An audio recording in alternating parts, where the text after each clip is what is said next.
Subject. இங்க பூனை செய்து. சோ சப்ஜெக்ட் என்ன? பூனை. அதுக்கப்புறம் மயில் ஆடுகிறது. இங்க ஆடுகிற செயல் நடக்குது.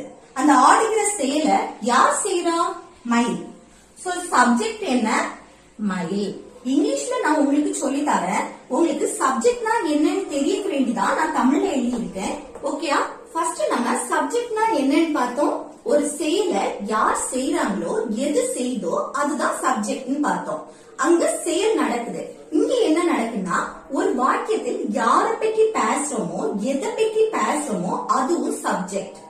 ஓகே, யாரை பற்றி பேசுறோம் அப்படின்னா, இப்போ ராம் வந்து ஸ்டூடெண்டா இருக்கான், இல்ல ராம் வந்து டாக்டரா இருக்கான், டீச்சரா இருக்கான். அதுக்கப்புறம் என்ன, ராம் வந்து ரொம்ப ஹைட்டா இருக்கான், வெயிட்டா இருக்கான். இப்படி ஒருத்தங்களை பற்றி நம்ம பேசுவோம்ல, அதுதான் சப்ஜெக்ட்.